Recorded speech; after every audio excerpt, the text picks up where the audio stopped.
Alright, here we are. Back. Today's recording is being recorded on the 5th of September, 2018. It's 12:39 p.m. Eastern Daylight Savings Time. This video was captured on the 26th of August, 2018. This is part 2 for this episode. Continuing on with our retro night.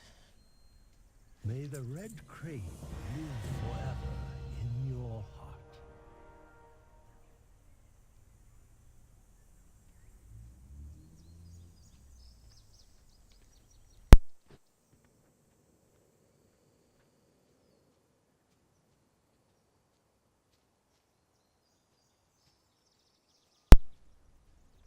But they were sent down to deal with these little silkworm things.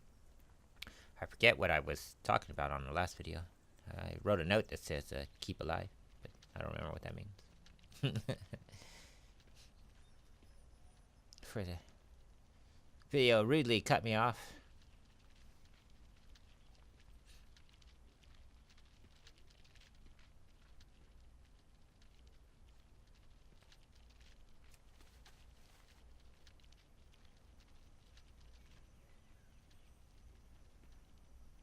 One of the benefits of having ADHD is that working memory sucks. So if you can't keep the image in your head long enough, it's gone forever.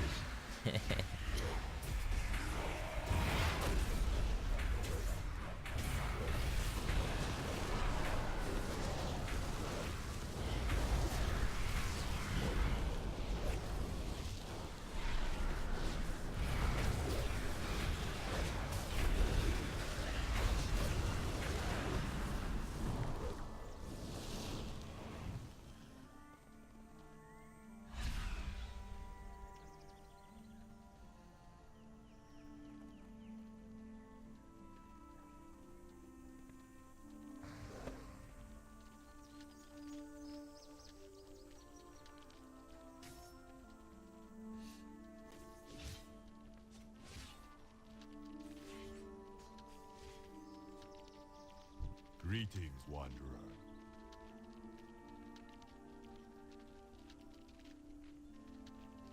These quests were mainly around this little village. Weren't really difficult, just mainly getting to the places to collect the resources. And you had to feed these little silkworms and get the silk from them.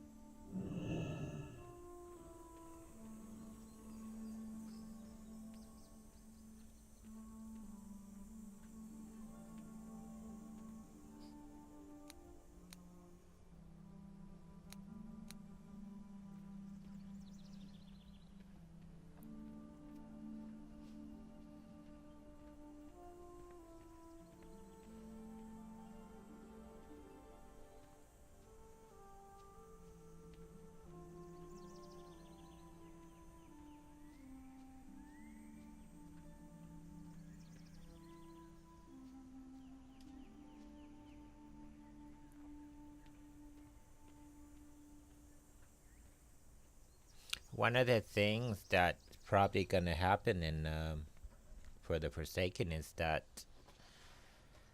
most of the core people who are part of the Forsaken came from Lordaeron, but I would think with all the conflicts they've been in the last 12 years, those numbers have dwindled. So most of all the new Forsaken are people that didn't live through any of that stuff. So maintaining her reign, her dominancy over the Forsaken, probably gonna become tougher for the character to do.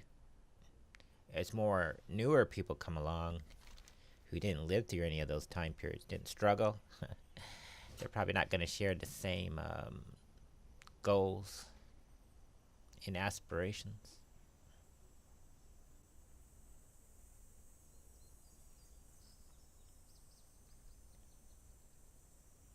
which was one of the reasons why I think Sylvanas killed off the Desolate Council.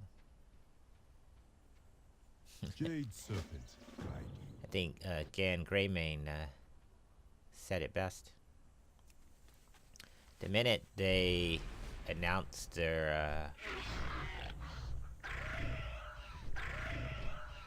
the creation of their council, they sealed their fate. Because it would challenge her authority, and in their environment, they don't live in a republic. They live in a... It would essentially be a democracy if you really think of it. The true sense of the word democracy is study political science, and democracy is a state in which you have mob rule, or it's ruled by the masses. Those who hold the most power tend to have the most rule. That's what a true democracy is. That's why the root word is called demos. Ocracy. It's a form of government, tyrannical form of government in which the masses rule. That's what a democracy is. And the Forsaken government is kind of a living embodiment of what that is. They're all dead. So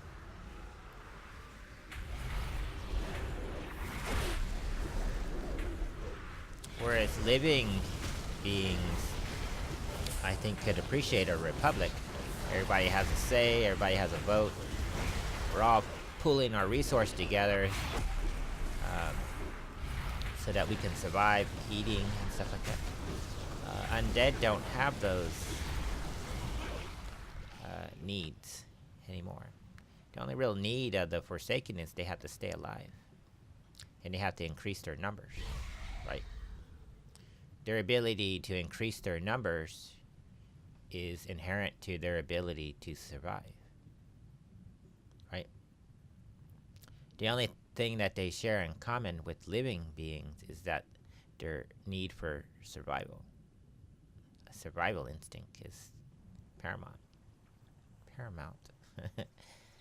So I think that's why the living species in the world of Azeroth have a hard time relating with the Forsaken.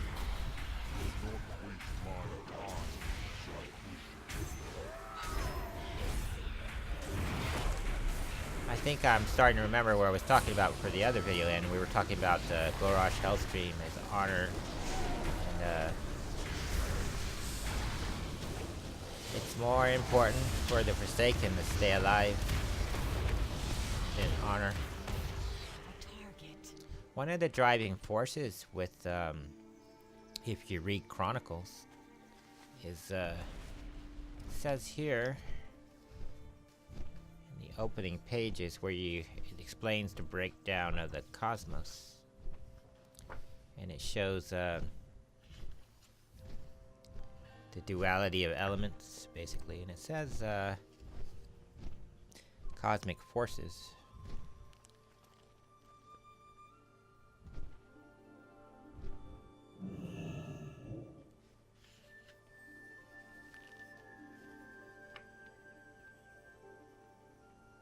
Hello.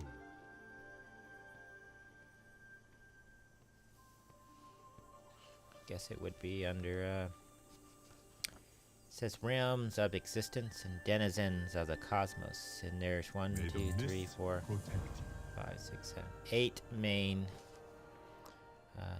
denizens of the cosmos. And the last one is the undead. And to give you some context, you have the Void Lords, the Naru, the Titans, the Burning Legion, the Old Gods, the Wild Gods, the Elemental Spirits, and the Undead.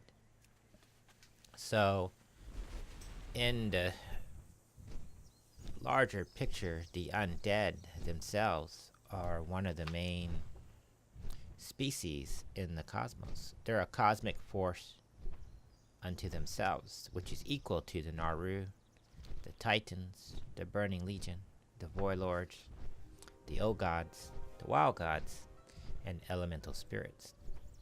And what makes the undead strong is their numbers, which when they start out in Warcraft 3, they're really small numbers, and so they're vulnerable.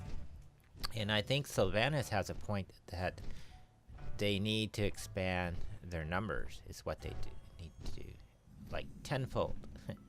And then the other species on Azeroth, being the humans, the elves and stuff, the living, they won't be a threat to the Forsaken anymore.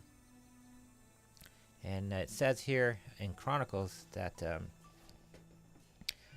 undead are former mortals who have died and become trapped between life and death.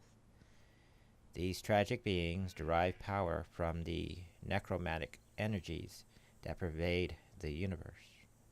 Most undead are driven by vengeance and hatred to destroy one thing that they can never have again, and that's life. And that's an interesting point, because in the Sylvanas Warbringer animation, that's what the Night Elf said to Sylvanas, is that you made life your enemy, and that's true for the undead. Life is their enemy. And this is where, to give it some context, Sylvanas is very different than Gorosh Hellscream. Gorosh Hellscream was an orc. He saw the orc as the, I don't want to say master race, is that he wanted to keep them orc. He wanted to, whatever they needed to maintain their strength as orcs. And that sort of was his thing. And Sylvanas' motivation, she's foremost duty is to the Forsaken, and her second most duty is to the Horde. And so the common threat to the Horde and the Forsaken are the living.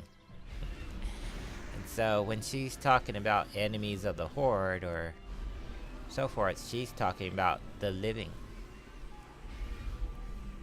And anything that opposes a threat to that has to be eliminated quickly.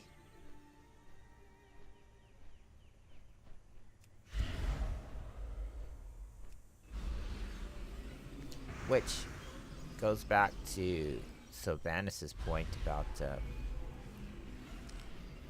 someone like Anduin Wynn would never understand the motivations of the Forsaken, because he's not a Forsaken, and he's always, no matter how well his intentions are, he's always going to put the living ahead of the non-living, or the undead. And that's only natural.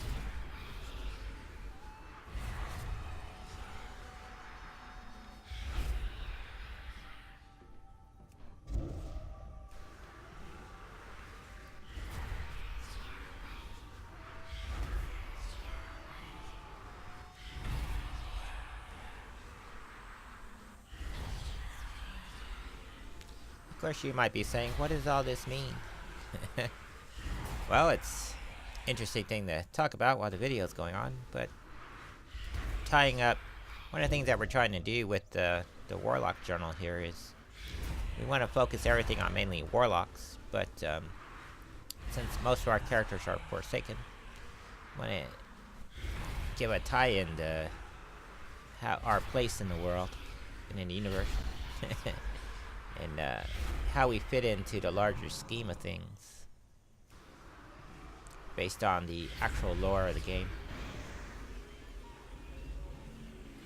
And it's important to know when you're traveling about the world in Azeroth here, like in Pandaria, to understand where you fit into the larger cosmos as a Forsaken.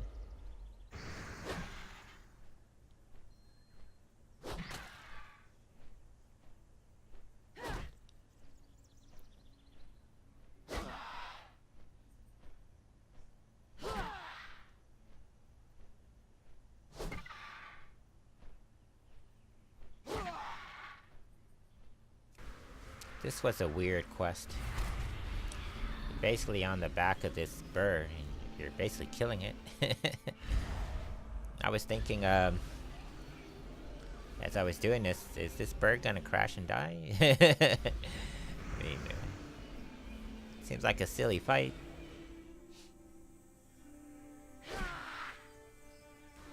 Couldn't we have just thrown a rope around its neck, tied it to the ground, and then killed it?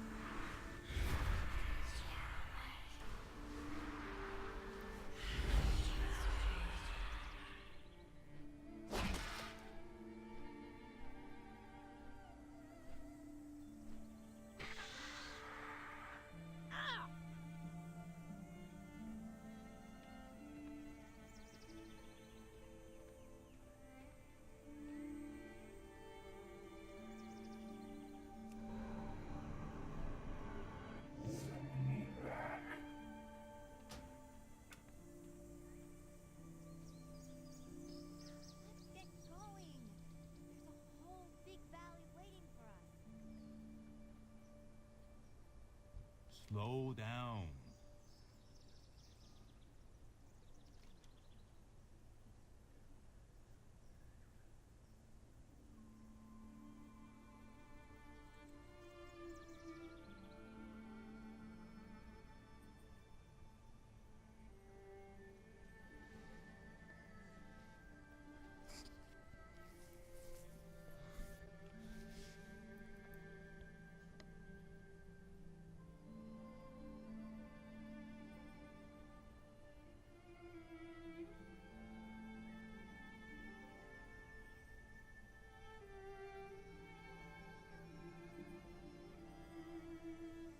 Until next time.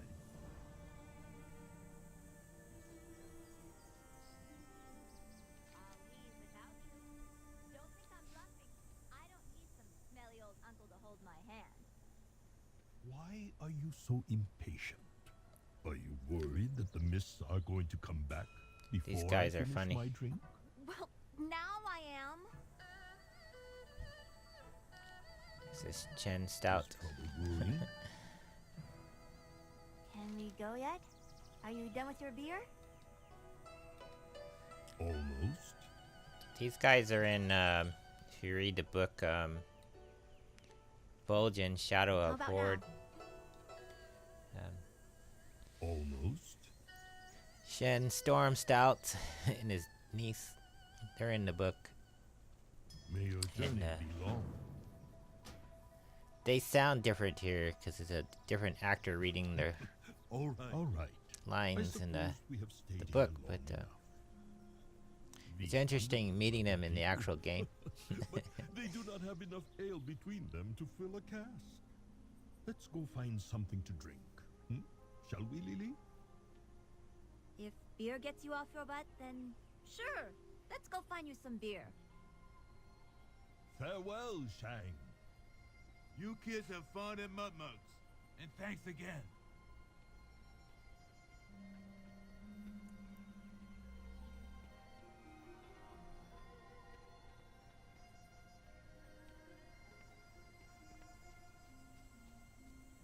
This is bad. Forsaken don't like to run. Uncle, look. There's somebody up ahead. It's not good for the bones. Weird. We are the outsiders here, Lily. We probably look even weirder to him. Only because we're traveling with this outsider. Oh, sorry, but you do kind of stand out. Look at that. That Libinist. Hey yo! stranger. We are looking for a brewer named...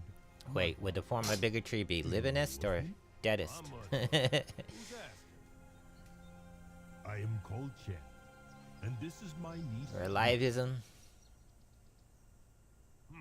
Y'all any good at fighting vermin? Heck yeah, we are. I've probably beaten up about, 1,000,000 vermin back on the Wandering Isle. You have a vermin problem? Aye, we will be glad to help you, Mudmug. All right then. My place is just around the corner. Come on, let's get to that critter womping. I told you he was weird.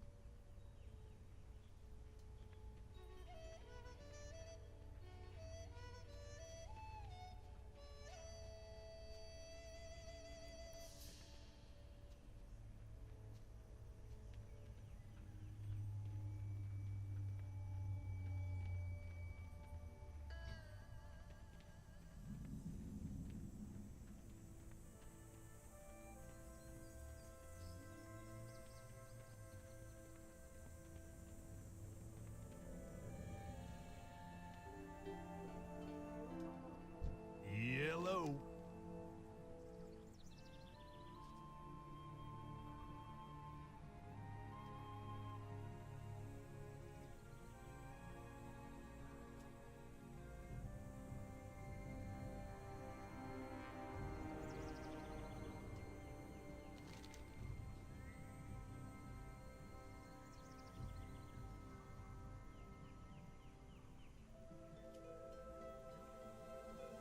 Yep. Hey.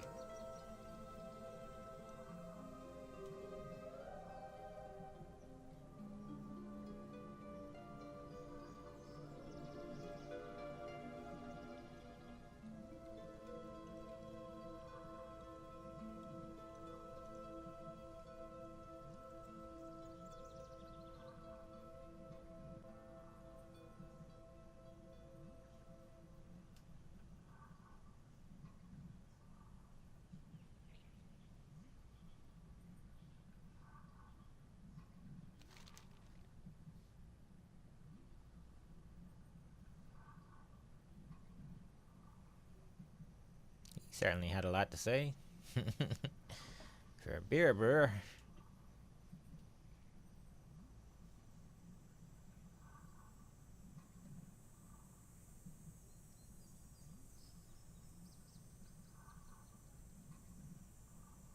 Come back with some stories.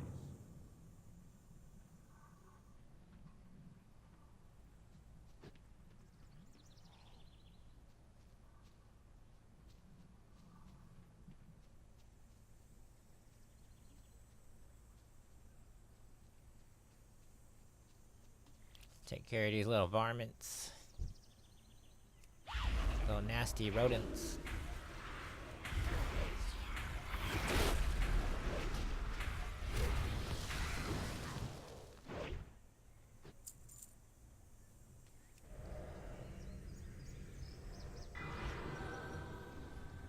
Varmint is the nice word for we kill rabbits.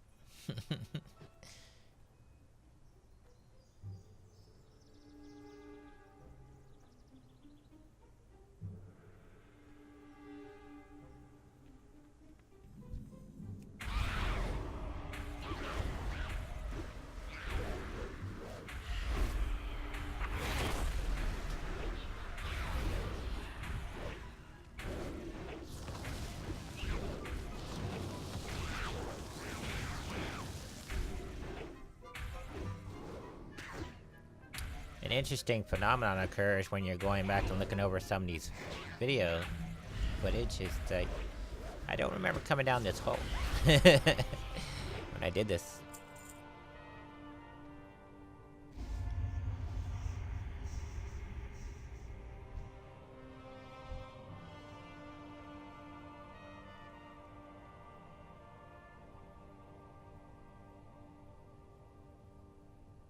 Trying to make sure we're in the right spot, because it doesn't say if this little area is above us or below us. So, looking for this dude. He has to be above us. Now, as a good role player, I don't just start attacking everything in sight. I look to make sure I'm targeting what I came there for. Be a waste of time to go kill all those things and then come to find out you're not even in the right place. This poor guy, he's sleeping and we're just gonna bash him in the head. But that's what we do. There's the guy we need.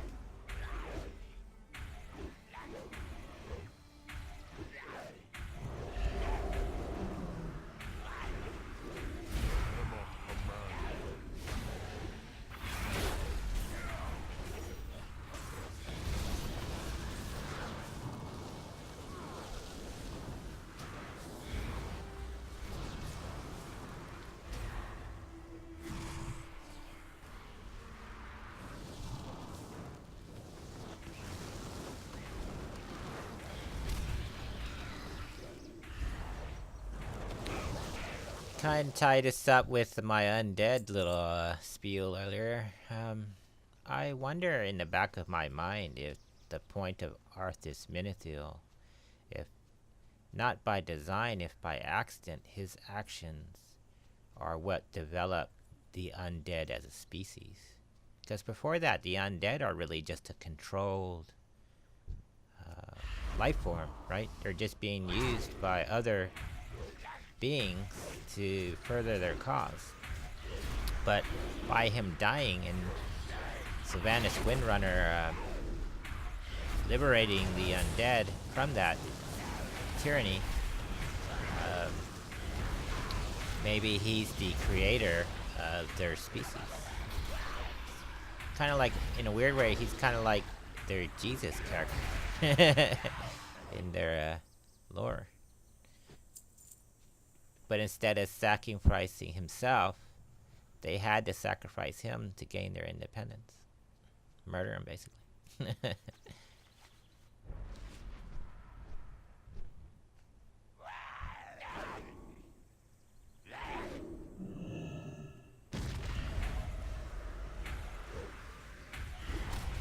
You could argue that the Death Knights are part of that, too. When you think of it, the Death Knight and the Forsaken are kind of the same species, right? They're undead. So, if they ever create a third faction in this game based on the dead, undead, I think they should move the Death Knights and the Forsaken into their own little area where they're together.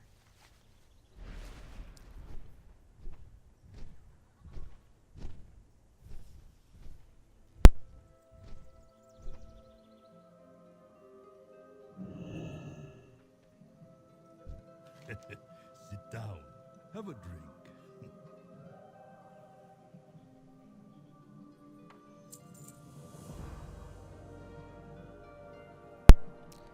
Coming up to the end of this episode.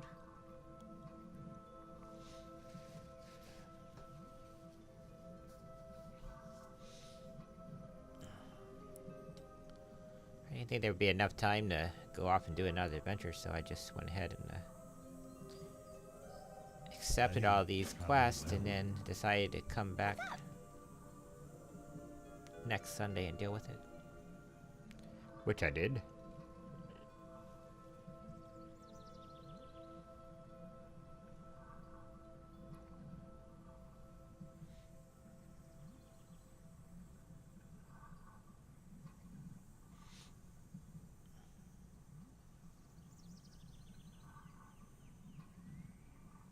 I think I'm gonna call these Alt Knight Alliance and Alt Knight Horde. We'll do Alt Knight Alliance on Saturday and Alt Knight on Horde. That way when we get to doing the streaming stuff, we'll already have those schedules established.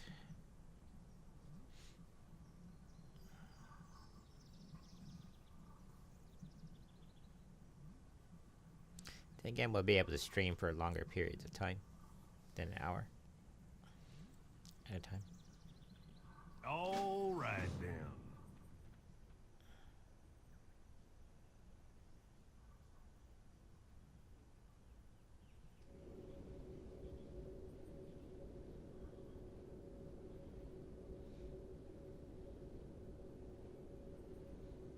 We hit our Hearthstone. Heading back to the hotel.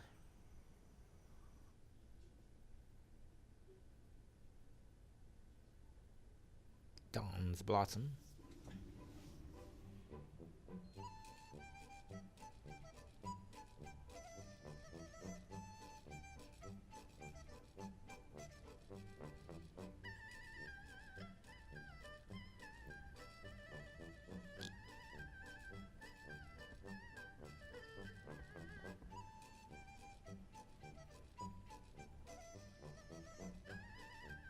Oh, polka music there. Well, see you next time. Enjoy your day. Take care.